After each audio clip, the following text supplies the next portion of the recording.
I'm going to give you 10 rules for profitable self-discipline. These are rules of my own making. They're very homely, some of them, but they'll be very helpful. And number one is keep cool when other people get hot. I know you can agree with that one, but I'm not so sure that you'll always live up to it. We're inclined, all of us, to get hot when the other fellow gets hot. Say angry things when the other fellow starts saying angry things. I was in the home of the president of a big electric power company one evening when there came a storm, and he called up one of his head men to go out to take care of an emergency that happened as a result of that storm. It was on Sunday evening. The man was gone about 2 hours, and when he came back, he came up on the front porch of the home of this man and called him out on the porch, and I never heard a man get such a tongue lashing in all my life as this president of the electric power company gets. He says, you blankety blank blank, you think because you're the president of the company, blankety blank blank, and I'm just as good as you are, blankety blank blank. Oh, it was terrific. I only heard one side of the conversation because there was only one side of it.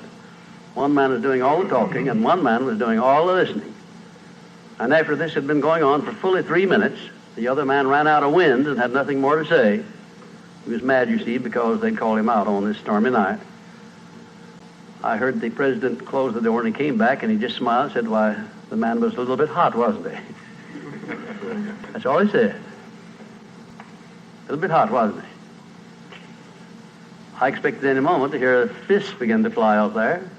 But you see, there was a man who had risen to great heights of achievement financially, and he had done it by self-discipline in every respect. And he didn't propose to allow a workman who had been temporarily unbalanced by his anger to throw him off balance and make him stoop to that level. He just didn't propose to have that done. And you'll notice when you get into an argument with anyone, and you're apt to if you don't watch yourself, that if you'll just remain silent while the other fellow's blowing off his top, he finally gets to the point where he's got no more top to blow off. Then if you want to get in a few words of your own, that's a mighty good place to do it. It's a mighty fine thing if the words that you get in are not the kind of the words you've been hearing. In other words, if you say something back kind in return, it's far better for the other fellow and far better for you. It shows you to be the bigger of the two persons. Now, anybody can get mad and blow his top because of what somebody does or says, and that's happening all the time. But the truly big man, the man who is in charge of himself, he doesn't allow anybody to draw him down to that level of a street brawl or of an argument in harsh words unless he wants to do it. And if he's truly a big man, he doesn't want to do it. Number two, remember there are 3 sides to all arguments. We ordinarily think there are 2 sides to all arguments, but they're not. They're 3. There's your side, there's the other fellow's side, and then there's the right side, which is usually about in the middle of the 2 viewpoints. Remember that when you get into an argument with the other fellow. Don't assume that he's always at fault. Maybe you're partly at fault too. Maybe neither one is totally at fault. The chances are, in all of the arguments I've ever heard, both parties were partly to blame in one way or another. I have never yet heard an argument where one party entirely was to blame, although I suspect there are such arguments at times. Number 3, never give directives to a subordinate when you're angry. If the matter is urgent, then cool off quickly. Number 4, treat all people as nearly as possible as if they were rich relatives from whom you expected to be remembered in their will. Now that's a good one. That's a honey.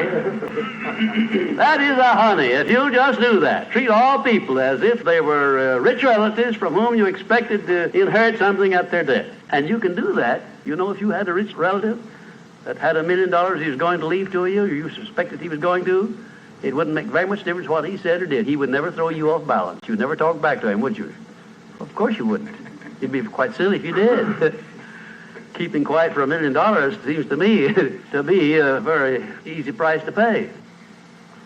Number 5, look for the seed of an equivalent benefit in every unpleasant circumstance with which you meet, no matter what the unpleasant circumstance is. Make it a point to discipline yourself so that you look for that seed of an equivalent benefit, and you start looking in connection with the circumstance. Don't wait a week or two till you've all worked yourself up about it. Start right in where you stand. It'll lessen the blow. It'll lessen the hurt of the wound, whatever it happens to be, if you start looking for that seed of an equivalent benefit.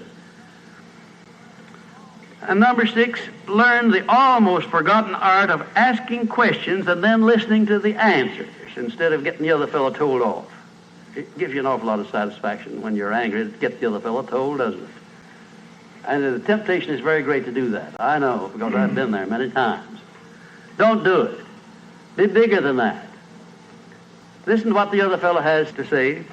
And then when somebody makes a statement that you're not sure about, learn to ask this one question. It's one of the most important questions in life. It'll serve more purposes than any other short question that I can think of.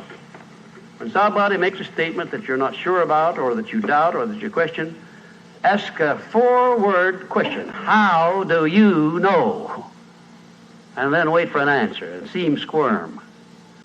Oftentimes there is no answer. People make wild statements that they can't back up. And instead of getting into an argument and making an incident out of the matter and getting yourself worked up into an argument, let the other fellow stew in his own fat by putting him over the barrel by that question, how do you know? I had a clergyman in my class once who was very, well, I just don't know exactly how to describe him. He was a fanatic, you might say, on the subject of religion. And he was sure that he knew exactly what was going to happen to me after death. He said so in no uncertain terms, not in the class, but in a private conversation. And he raved and ranted for quite a little while about it. And when he got through, I said, how do you know, Parson? And that really put him over the barrel. He said, that's the way I feel about it. That's my faith. I said, well, now, having belief and faith is one thing, but having evidence is something else again. How do you know what's going to happen to me after I die? I don't know, and I doubt that you do. How do you know? Well, he never did give me a satisfactory answer.